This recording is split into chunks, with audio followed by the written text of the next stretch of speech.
Hi, and welcome to Female Entrepreneurs Magazine, your go-to platform for ambitious women who are ready to take the business world by storm. I'm your host, Angel France, and each week we'll dive into the latest strategies, stories, and success secrets from the most inspiring female entrepreneurs around the world. Hi, and welcome to the Real Female Entrepreneurs. Our next guest is the founder of Sagantara Retreats at Sea. Get ready for this inspiration. It is going to be so much fun.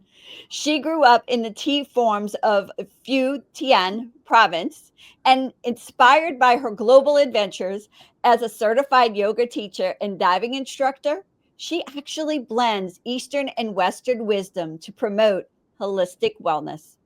With a mission to harness the healing power of the ocean, she offers transformative solutions for modern nomads. Help me celebrate the visionary Haiying Xu, and her inspiring journey. Welcome, Haiying. How are you? Thank you so much, Angel, for this intro. I'm totally blessed. Thank you for this great introduction. How Well, are you? I'm good. Thank you. How are you? I'm doing good. I'm doing good. You know what's That's exciting? I want to hear about you because I think you have a very unique story about your actually how you became a yoga instructor on what big yachts or explain because I am just blown away. actually I didn't just decided to be a yoga teacher on a yacht. To be honest, everything happened with a very long time frame, I would say. So I started practicing yoga during COVID. That was at the end of my emotionally traumatic romantic relationship. It was at the end of it, and I found yoga to help myself heal from that trauma. It was super traumatic. And after that, I've been practicing for around 3 years in. Then I met my partner at this time. My partner now, he introduced me into yachting. And I didn't just become a yoga teacher right away at that time. I was a dive instructor when I met him. Yeah. And so I joined yachting because of him. And I tried different positions in various departments because I had no crew. It was all new to me. I was a dive instructor in a dive shop. I had no crew of yachting. So within 1 year, I tried different positions from stewardess, deckhand, also diving instructor, teaching diving, which was what I was already doing, but on a yacht. Then even engineer assistant. He was an engineer, so I became his assistant for a very short period of time. Then later on, I decided I wasn't too happy doing what I was doing, regardless all the positions that I've tried. It was really not my life purpose because before that, when I was in diving, it was my full passion. I didn't feel like working at all. I want to work every day very happy, even if there's any unhappiness during the work or whatever. I didn't care. It was my passion. Then in yachting, I realized, wow, yoga and diving was really my passion, but I wasn't really doing that because I was totally brand new in the industry, and it's kind of hard to just become a dive instructor on a yacht right away when you join, right? You have to accumulate different experience on the deck or in the interior, and then combine with your diving or yoga skills. Especially for yoga, it's usually combined with stewardess work. So let's say around 90% of stewardess work, 5% of yoga teaching, actually. And I actually didn't like the fact. So I decided, okay, I wanted to be just full on yoga, but I couldn't achieve that as a crew member, right? Because I had to do some steel work, usually, most of the time. And I'm like, okay, so there's no other way. Okay, the only way is to be an entrepreneur. I'm like, okay, let me think about it. So I use my yoga practice that I do every day. And I tap into myself. I'm like, okay, I think that's the right direction. So I already decided one day I'm just gonna full on do my yoga business by myself. And to be able to combine with yachts is fully because my previous experience working as in different positions on the yachts. Thanks to my partner, right, who introduced me into the industry. So I, pull all the lines, and then I'm like, okay, yoga, yachting, experience, everything. I'm like, okay, I think that's it. Yoga on the yacht. And I'm like, okay, yoga on the yacht, but it's so broad as well. Who do I want to really niche down? And I would be thinking about the niche was because I was studying, also watching a lot of YouTube videos, studying different kinds of business courses about branding and niche and everything. So then I realized I need to niche down instead of yoga for everyone, because you end up serving nobody when you are trying to serve everybody, right? It's just too broad. You are not specific enough. Like if you go to a general doctor, you can not really cure a specific disease that you have. You have to go to, for example, an eye doctor after the general doctor, and then you cure your eye disease, for example. So it's very similar for me. So I decided niche down because my boyfriend, my partner, he is a chief engineer on a super yacht. We actually used to work together on the same boat. And I'm like, he's my closest person in my life right now. He's a head of department. And then we usually hang out with other heads of department and other captains as well, quite a lot because of his position. So I'm like, okay, that's it. I'm just gonna focus on people like him on the management level on a super yacht, because I will know what they are thinking, right? And I have contact with them, and I have some friends who are also heads of departments and captains, right? So that's the first category, and then the second category is the owners and the guests. I'm like, I will have two different offerings for these two category of people. That's why on-board retreats for owners and guests, it's more like more personalized, more intimate, because it's on board. I will personally teach them. Um, I mean, face to face, give them another intimate experience more than the online retreats for the heads of departments and the captains. That's how all these ideas came together. Yeah. And I love how it like all came together because, sometimes when people are trying to niche down, they don't think, okay, who am I surrounded with? Who am I networking with that I can, share this experience with and that would want to buy it? That's the Oh, yeah. kicker. Yep. Totally agree. Yeah. Yeah. I love the fact that you went to the captains, the chief engineers, and all of them, and you started a yoga program from them. They also are the connections for the guests to say, oh, I have the perfect girl to come in and do yoga for you guys. Yeah, exactly. That's why in the beginning, when I'm at the this next quarter, I'm focusing on the marketing, especially marketing on the captains and the heads of department for the online retreats, so that yeah, it also will smooth transit to the owners and guests in the future. Hopefully, not too far away. But yeah, that's exactly like what you said. Yeah, and so here's the thing, you're getting them hooked on your program, and so it's just word of mouth for them, and so if anybody could even think about what you did, and if they could have fathom, okay, who can, who's got the word of mouth for me? Who is the one who's gonna network for me is the key. That's what it sounds like to me. Yeah, totally. In this yachting industry, word of mouth is really, really important. Otherwise, people will not know who you are. They wouldn't care too much, right? Yeah, it's a very small industry, very intimate, very small. Although different boats travel around the world, but you see each other again in a different country very soon. Sometimes depends on the itinerary of the boat. So it's a very tiny group industry. So okay, so you're traveling around the world, okay? You have a partner, he's traveling around the world, he's an engineer on a boat. Um, how do you balance that? And plus you're in different time zones all the time. And how do you balance that in your life? Or do you? Yeah, very good question. So I didn't in the beginning. for the first year, which was last year when I was first trying to set up the business, I didn't balance at all. So what we did was that we agreed I was just gonna focusing on set up my own business and further my yoga teacher training. So I went back to the States in Florida and I did 3 month further training for yoga. After that, I was fully on focus on establishing my website, my branding, everything, all of that, brochure, name card, everything, all the marketing materials. And I didn't see my partner for a whole half a year until around June last year.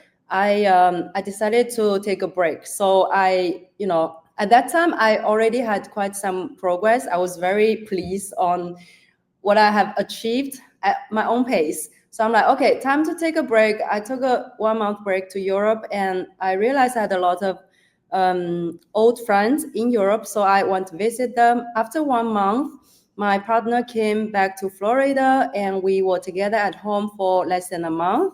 After that, I went full on again for like almost 5 months. I wasn't really seeing too many people. I was just, in the house every day and night, studying and doing at the very same time, because everything was totally new for me. I've never done any of this, like anything about business, anything about, anything that I was doing was totally new. So I had to put extra time in learning and doing. So no balance in the very first year, I would say. Then after around 1 year, last year, October 10th-ish, I launched my website finally, and I, told everybody in the industry that, okay, my business is open to the public, and if, you have anyone who's interested, please contact me and everything. From that moment on, I became a little bit more relaxed, and I'm like, okay, now what? And I started to hang out more with friends and everything. I'm like, okay, I think it's time to reconnect from the real world, right? I was very disconnected, full on, highly focused in the first almost a year.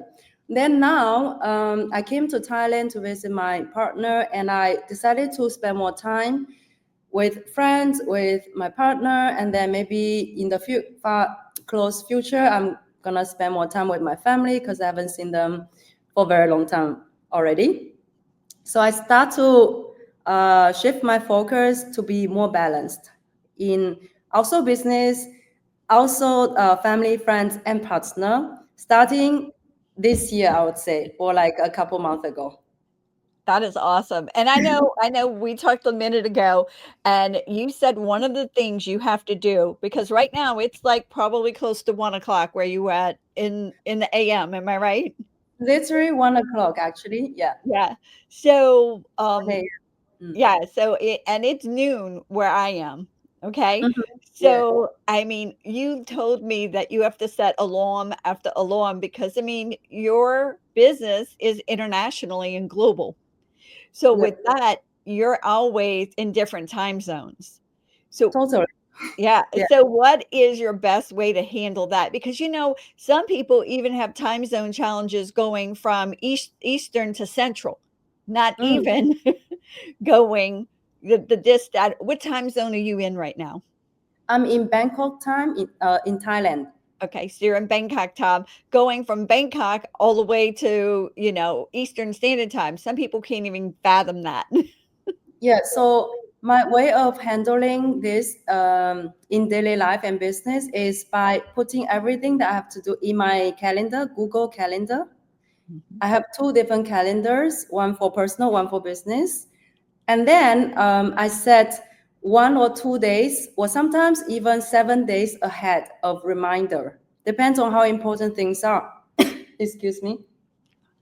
And so if it's really important, I have to prepare for quite some time. I will set, let's say, 7 days ahead of reminder. So I have 1 week to prepare.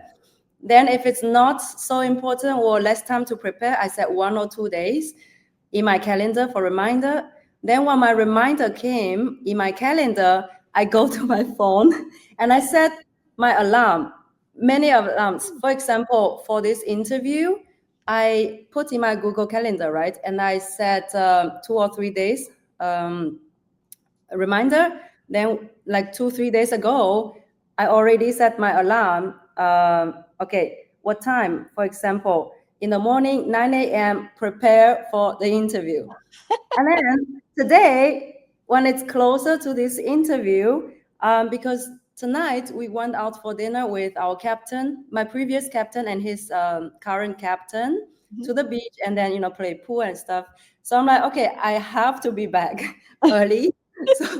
So around 8:30 p.m. I have an alarm to come back to just settle down, get into the right atmosphere, breathe, meditate a little bit, have my tea, and then, read your questions and just think through and then, meditate for a bit. That's how I usually manage my time. A lot of alarms and my calendar.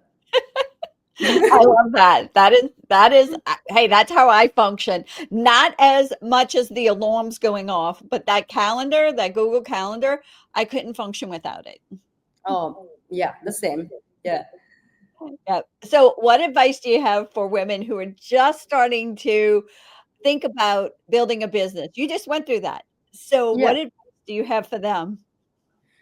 I would think, I forgot her name, but one day, not long ago, I was studying a business class, I think a few months ago, and she said, do it anyway, do it scared, do it anyway. I think you probably heard of that, and it's under the mastermind from Dean's team, I think. And I just love it. And she's also a woman and she's well established. And so that would be the advice I would give to a new woman entrepreneur as well. Do it anyway, do it scared, and just know that whatever you're feeling right now is completely normal and natural. And all the other new entrepreneurs are feeling that. Like me a year ago, like me now, I'm still, I was like sometimes still lost. I'm like, should I do this? Should I do that? I'm just like constantly in this crossroads. So do it anyway and be courageous, I would say. Otherwise, you probably will regret it in the future. It's better to say, okay, I probably could have done it in another way, do it better, than say, oh, I wish I have done it. Well, I wish I've tried it and leave a lifelong regret, right? Mhm. So leave no regrets. Just do it anyway. Even if it's not the result you want, in the end, you will learn so much during the process, and that's invaluable, I found. Yeah, definitely. Definitely. I mean, I've seen people start more than one business and they just didn't find their niche yet. You had done that by taking on positions inside of the industry, which found your niche, which was amazing. I love I that. think yoga helped me a lot with that. Without yoga, without meditation, I wouldn't niche down so quickly. Yeah. Yeah. All right. Knowing what you've learned so far in business and meditation and yoga, because that has helped, what advice would you go back and tell your 18-year-old self? 18-year-old self. I think just be curious all the time, keep studying, never stop, and be courageous. And don't be afraid to try and fail, because there's literally no fail. It's try and learn always. I would think. So I would tell myself, younger self, to keep that in mind. Just keep trying, keep learning, and never stop. And that is actually every entrepreneur's stepping stone and motto. It should be just keep going, keep Yep. going, try Yep. something else, just keep going, just don't And stop. adjust yourself along the way. Yeah, I call it the dance. Yeah, that's a good analogy. Yeah, I love it. The dance. Yeah. Mhm. Can you share any other future plans that you may have or goals that you see in the future Yeah, beyond what absolutely. you've already started? Absolutely. Actually, just a few days ago, when I was spending New Year with our friends elsewhere, not so far away, one of my Chinese friends who I met 7 years ago in Phuket, where I am right now, she's Chinese, and she called me one night, and she's like, "Oh, I think I have a very great idea for you. And then she started talking, and then we talked for more than an hour. And I was like, wow, that's a very good advice. And actually, what she told me was nothing new. I already thought that before, but I never thought about putting it backwards. Because in the beginning, I was focusing on setting up my yoga business abroad, outside of China first, which is targeting on the Western market. But then after the call, I rethink and meditate on it, and I was like, wow, yeah, I should focus on the domestic market in China, which is a different direction. Right. And that's probably what I will do in the next few years as well, to set up a crew training and crew recruitment agency for Chinese people who wanted to join the yachting industry, because there's literally a huge gap between Chinese and the yachting industry. Mhm. Yeah, judging from my own experience and also my chat with other captains and my partner himself and other people in the industry, I think it will be a big hit. It sounds like it. That sounds Yeah, like amazing. there's not many Chinese in the yachting industry. Wow. I mean, I probably shouldn't have said that out loud, but yeah, yeah, It's okay. yeah, that's what's in my head these days. Oh, Thanks to my Chinese friend who called me that day and make me rethink everything. that's great. That's what friends are for. Oh yeah, Especially the ones that are there to like push you forward to the next level. yeah, I'm super grateful for that. Yeah. Yeah. So if you had a superpower for just one day, 24 hours, what would it be? I wanted to experience how a spirit or a pure consciousness experience. Because I mean, when I'm practicing yoga, meditation, a lot of the time we're talking about consciousness and everything, right? But truly, we are still sometimes attached to this physical body and this physical, element of this world. So I'm very curious, what does it really feel as a pure consciousness? What does it feel at all? And probably it will not see anything, have no response to the lights or whatsoever, no emotions. I don't know. So I would love to experience that, and just out of curiosity. Okay, that sounds cool. Actually, Maybe a little bit crazy. I don't know. no, I think it's cool. All right, what's one fact about you that not a lot of people know?